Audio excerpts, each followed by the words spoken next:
Welcome to Valid History. Here, old photos tell real stories from the past. Please subscribe, like, and share to help keep history alive.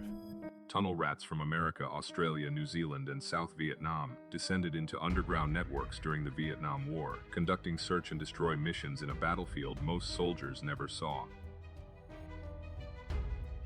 Per Alice Edlund and his daughter Tyra, captured first in 1910 and again 3 decades later, offer a rare window into one family's passage through the early 20th century through the lens of a photographer and his subject.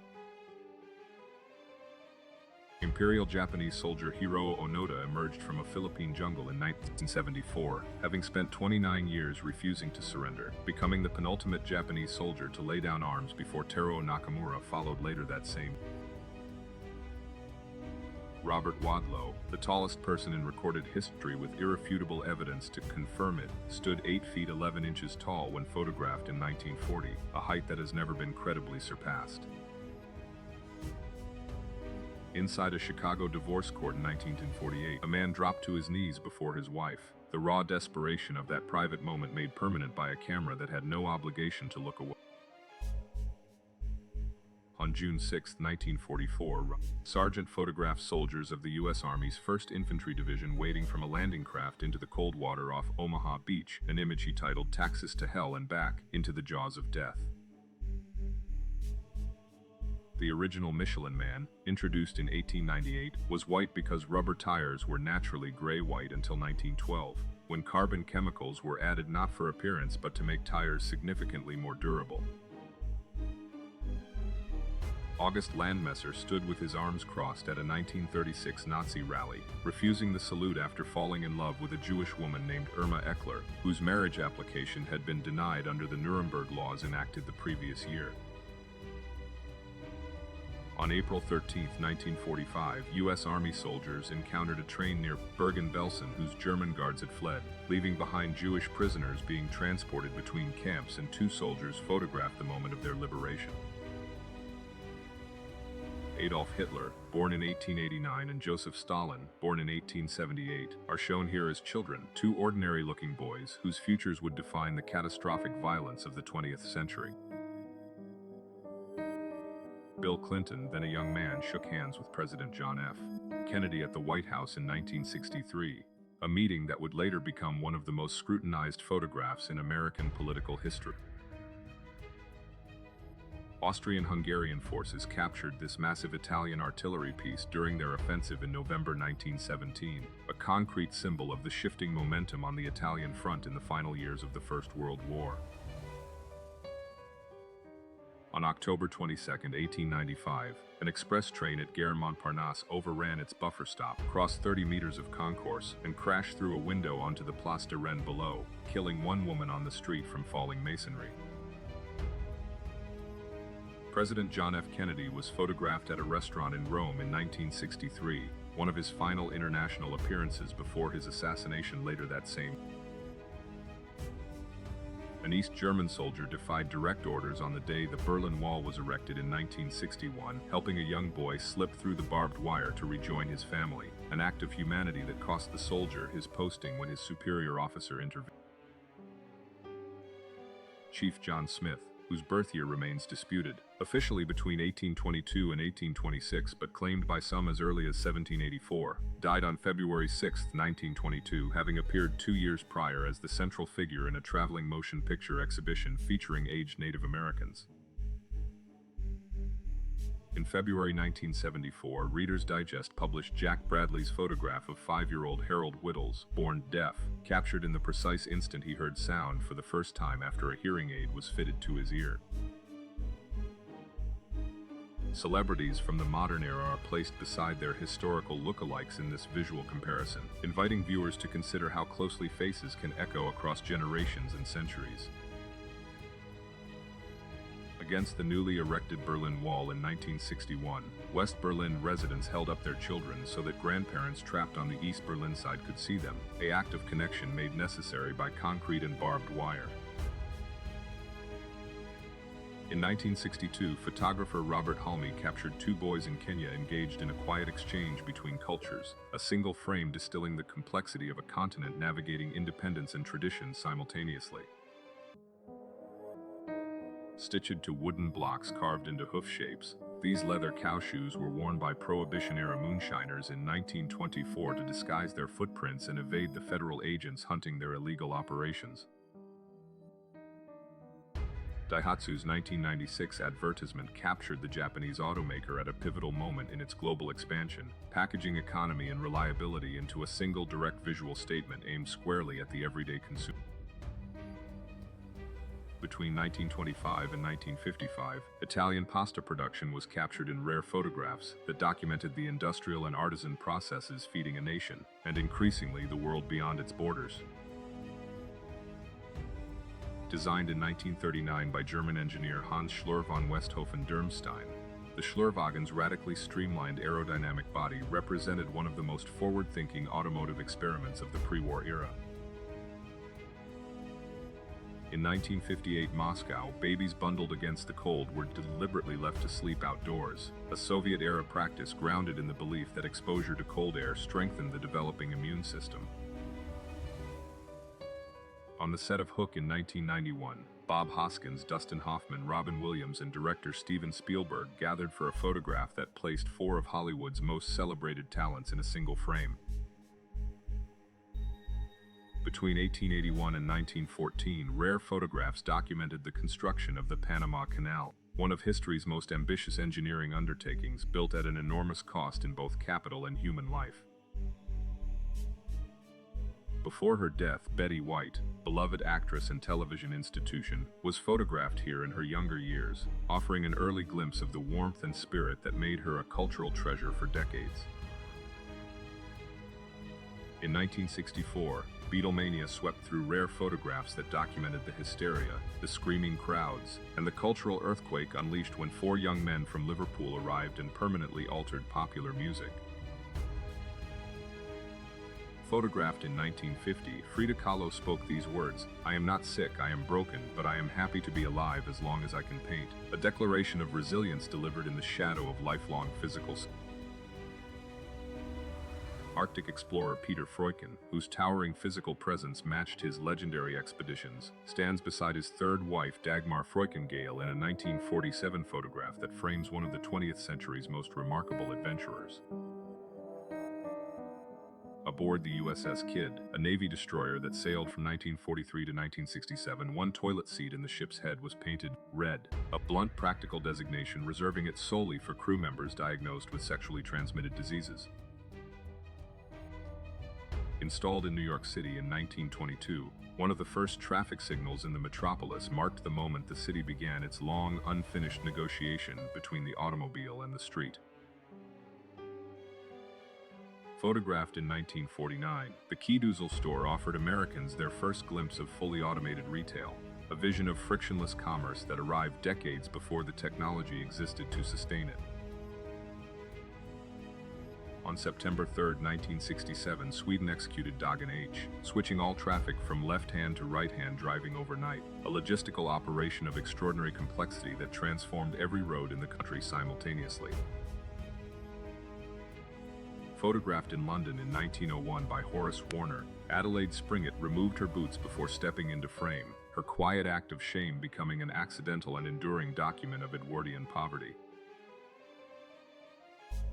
In December 1922, men stand dwarfed before the monolithic statues of Easter Island in Polynesia, an encounter between the modern world and stone figures whose construction and purpose remain deeply contested by scholars. The dashboard and steering wheel of a 1961 Chrysler Imperial embodied the era's belief that the automobile interior should feel less like a cockpit and more like a living room, wide, sculpted, and unapologetically excessive. Between 1860 and 1900, rare photographs taken inside the great shipyards captured the birth of steam-powered ocean travel, where iron hulls and riveted plates were replacing sail and wood across the world's major ports. The winter of 1880 to 1881 in Minnesota delivered conditions of such severity that it entered the historical record as one of the most brutal cold seasons the state had ever endured. taken after the First World War. This aerial photograph of Stonehenge on Salisbury Plain in Wiltshire documented the ancient monument before the various restoration works that would later alter its appearance and scholarly interpretation. Oxford bags, the extravagantly wide-legged trousers that became a 1920s fashion statement, originated at Oxford University and spread outward as a deliberate act of sartorial rebellion against the slim cuts of the previous decade. Between 1930 and 1940, vintage photographs documented the monowheel, a single-wheeled vehicle in which the rider sat inside the wheel itself, an engineering curiosity that attracted inventors and daredevils across Europe and America. In 1989, the French president's Concorde was escorted by Air Force jets over Djibouti, a pairing of supersonic civilian technology and military precision that projected French power across one of the world's most strategically contested coastlines. Photographed together in 1926, Sigmund Freud and his mother Amalia offer a rare personal image of the man who spent his career mapping the psychological weight of the parent-child bond. In 1939, photographers documented the roughnecks of the East Texas oil field, workers whose hard physical labor and brutal conditions powered an American energy boom that had transformed the region's economy only a decade earlier. Times Square in 1955 captured New York City at a moment of post-war confidence, its streets dense with traffic, neon, and pedestrians moving through a commercial corridor that had become the most photographed intersection on Earth. In 1879, a horse-drawn cart passed through a section deliberately cut from the base of a giant sequoia in Yosemite National Park, a practice that treated living ancient trees as tourist spectacles with no regard for their survival. Photographed in 1912, Highway 1 stretches northward from Ventura toward Santa Barbara, a coastal road that was already shaping California's relationship with the automobile years before car culture fully took hold. A child seat mounted to the front of a bicycle in Amsterdam in 1925 captured the Dutch city's early integration of cycling into everyday family life, a practice that would eventually become one of the country's defining cultural features. Dating to the early 1900s, this French police motorcycle ambulance sidecar combined emergency response with the new possibilities of motorized transport, placing Paris among the first cities to mechanize its medical and law enforcement Photographed by Bernard Hoffman in Connecticut around 1943, this young female factory worker represented the broader wartime shift that pulled millions of American women into industrial labor as the war drained the male workforce. From 1880 to 1980, historical photographs of winter firefighting documented a century of men battling ice-coated hoses, frozen hydrants, and sub-zero temperatures to contain blazes in conditions that compounded every danger. Photographed in early 1920s Chicago, the auto wash bowl required drivers to circle continuously while the undercarriage was cleaned before pulling forward into an attendant-staffed wash bay, an early and distinctly American solution to automobile maintenance. Before streaming and downloads, music was a physical object purchased inside an actual building, an act of commerce that made browsing, discovering, and carrying home records central to how people built their relationship with sound. Photographed in 1936 before the reservoir filled, the rarely seen back face of Hoover Dam revealed the raw engineering scale of a structure that would soon disappear behind one of the largest man-made lakes in the United States. In 1920, workers were photographed installing the Lincoln Memorial in Washington, D.C., capturing the construction of a monument that would become one of the most politically resonant public spaces in American history. Between 1873 and 1877, rare photographs of Victorian London documented the street life of one of the world's most populous cities at a moment when industrialization, poverty, and empire existed in tense and visible proximity. Born Farrokh Bulsara on the island of Zanzibar in 1946, the boy pictured here with his nanny in 1947 would grow up to become Freddie Mercury, the lead singer of Queen and one of rock music's most iconic performers. Photographed in 1949 by Richard Harrington, This young Inuit girl with her puppy offered a quiet, intimate document of Arctic childhood, at a moment when the outside world was only beginning to systematically photograph indigenous northern communities. In 1953, Marilyn Monroe was photographed posing before Niagara Falls, the backdrop selected to place Hollywood's most scrutinized face beside one of North America's most spectacular natural landmarks during the filming of the movie Niagara. The Knickerbocker Storm of 1922 was documented in photographs that framed not only a historic blizzard, but its catastrophic conclusion, the collapse of the Knickerbocker Theater roof in Washington, D.C., which killed nearly 100 people. Photographed around 1958, window cleaners suspended above New York City captured the invisible labor force that maintained the gleaming glass facades of a skyline that the city had spent decades building ever higher into the sky. The Huffy radio bicycle of the 1950s combined a functioning bicycle frame with a built-in radio receiver, representing the era's enthusiasm for fusing consumer electronics with everyday objects in ways that rarely outlasted their novelty.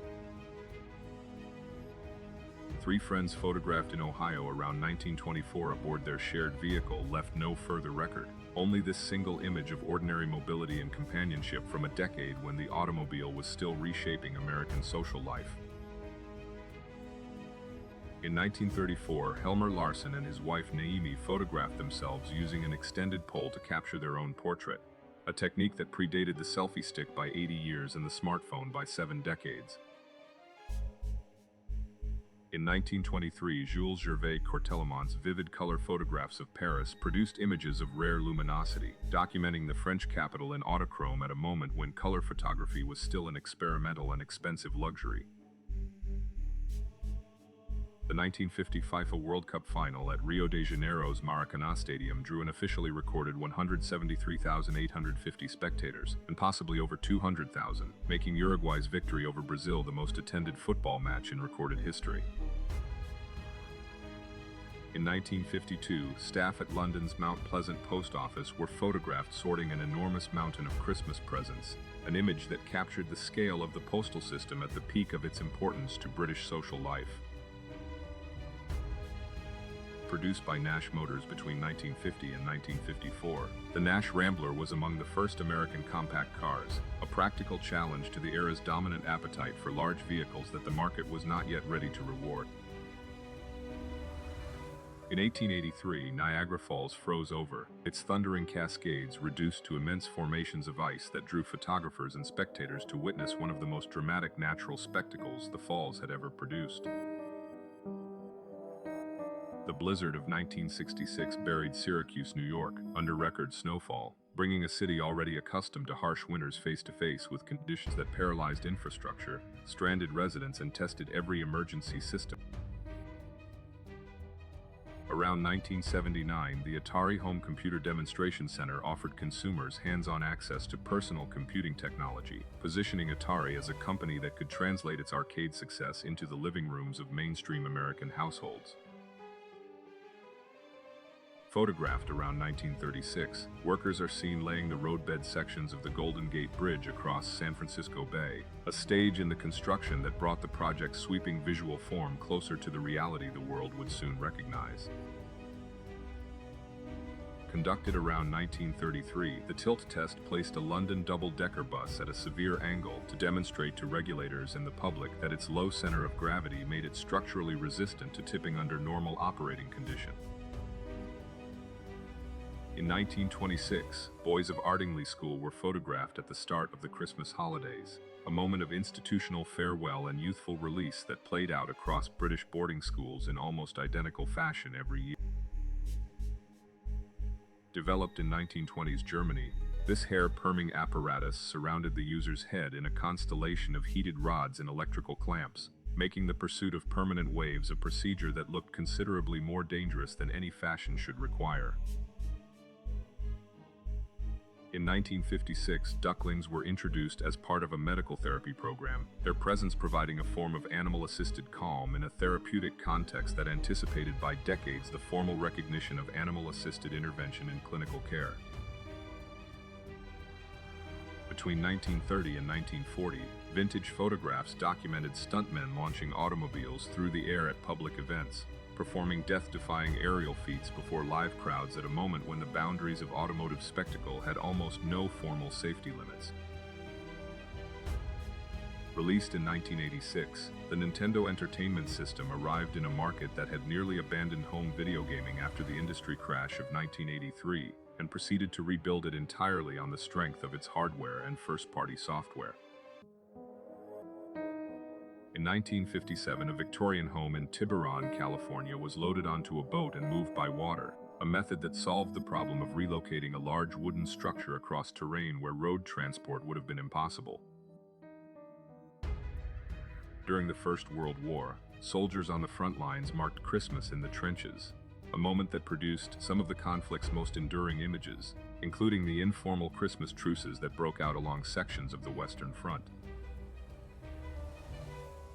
In 1898, an illustrator imagined police work in the year 2000, producing a vision shaped entirely by the technologies and anxieties of the late 19th century, and capturing how consistently humans project the present onto their expectations of the future.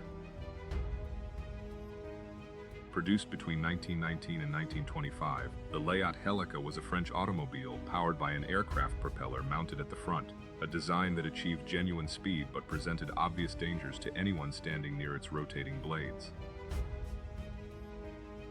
Between 1890 and 1900, photographer George Hendrik Breitner captured the streets of Amsterdam in images that documented the Dutch capital's canals, workers, and daily rhythms at the close of a century that had left the city's medieval fabric largely intact. In 1903, a steam-powered lawnmower was photographed trimming the lawn of the United States Capitol in Washington, D.C., replacing the flock of sheep that had previously performed the same function and marking the arrival of mechanized groundskeeping in American public life. Photographed in New York City's subway in 1983, young men carrying large boomboxes embodied a moment when personal audio had become public statement, a declaration of presence, neighborhood, and musical identity broadcast at maximum volume through shared urban space.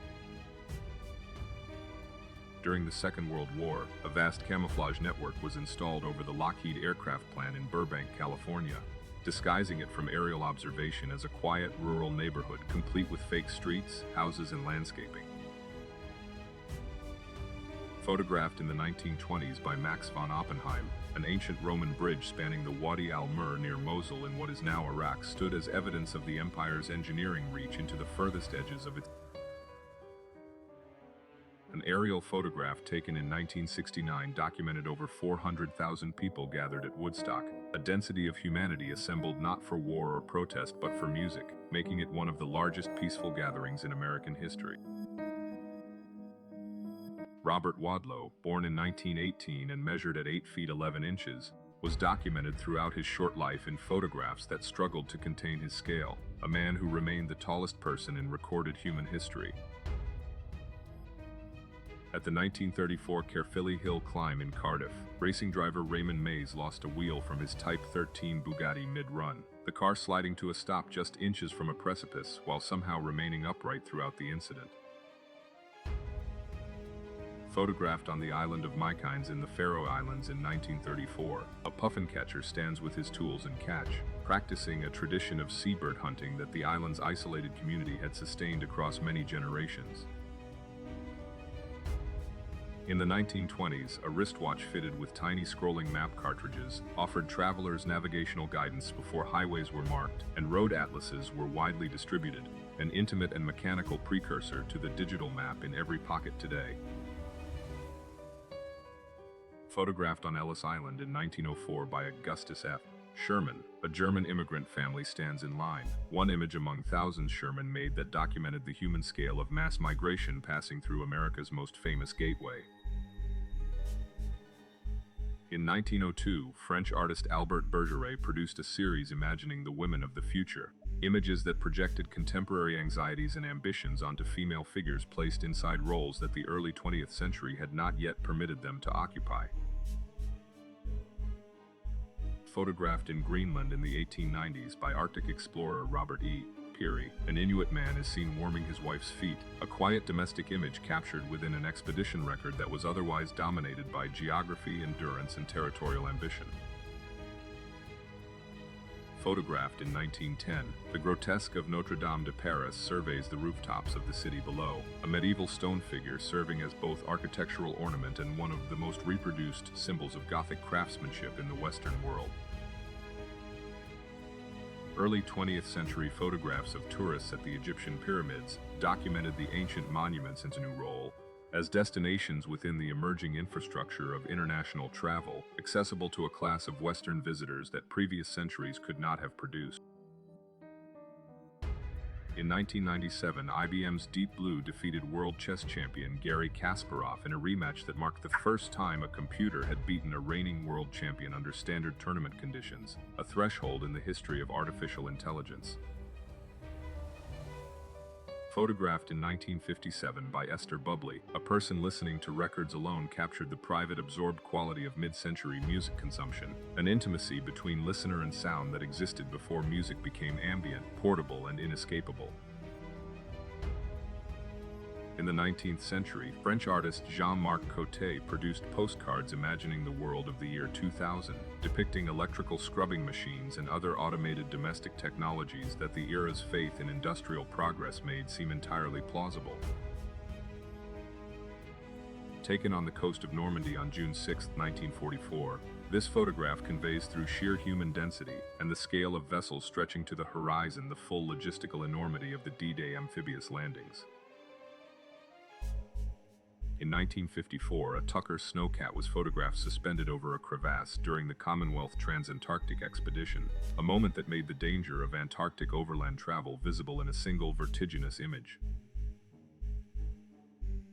Photographed in a courtroom in 1999, a divorcing couple divides their Beanie Baby collection under legal supervision, an image that documents the moment a children's toy became a speculative financial asset, and the absurdity that followed when the market corrected. Photographed in Seattle in 1973, an electric AMC Gremlin charges at a curbside station for 25 cents per hour, evidence that electric vehicle infrastructure existed in American cities more than half a century before it became a subject of urgent national policy. Paris under German occupation in 1943 is documented in street photography that captures the surface of daily life continuing beneath the conditions of a military occupation that had by that point lasted 3 years and fundamentally altered the character of the city. An Inuit woman named Nawadluk is photographed in Nome, Alaska in 1909, the portrait preserving an individual identity within the broader documentary project of early 20th century photography, which too often reduced indigenous subjects to types rather than recording them as named persons. Robin Williams is photographed performing as a mime in Central Park in 1974 by Daniel Sorine, capturing the future comedian and actor before his television breakthrough, already using his body and face as primary instruments in a public performance tradition that predated his fame by years. A live model demonstrates garments on a platform inside Kreski's 5 and Dime store on Market Street in Philadelphia in the late 1920s, the in-store display technique documenting a retail culture that brought performance directly into the commercial space to draw customers toward its merchandise. Times Square in the winter of 1947 is photographed under snow, the image placing one of the world's most commercially saturated intersections inside a moment of cold and quiet that strips the neon and advertising temporarily of their usual insistence and noise. A postwoman carries out her rounds in 1942, the image documenting the wartime expansion of women into roles previously reserved for men, the postal service among dozens of civilian institutions that depended on female labor to maintain their operations while the male workforce was at war. A woman walks her pet chicken on a leash up the Paris Amphitryo stairs in 1956, photographed by Nina Lean, the image achieving the quality of pure documentary surrealism by simply recording without intervention something that was, apparently, happening in the world without any arrangement at all. The Big Red Apple restaurant near St. Joseph, Missouri, photographed by E.O. Hop Fay in 1926, stands as a roadside monument to the emerging American highway culture of the 1920s, its architecture shaped to be unmistakable from a moving vehicle on a road still being built for the automobile age. A jazz singer performs at the Onyx Club on 52nd Street in New York City in 1948, the photograph documenting a venue on the block that had become the most concentrated geography of live jazz performance in America during the genre's commercial and creative peak. A teacher stands with her students in 1956, photographed by Bert Hardy. The image a straightforward document of a classroom relationship at the midpoint of a decade that would end with primary education being transformed by the social upheavals and institutional pressures of the following 10 years. 6 women sit together under hair dryers in a salon in September 1952, photographed by Thurston Hopkins, the image capturing a weekly social ritual of mid-century female life, in which the hairdressers provided not only a cosmetic service, but a defined space for conversation and community.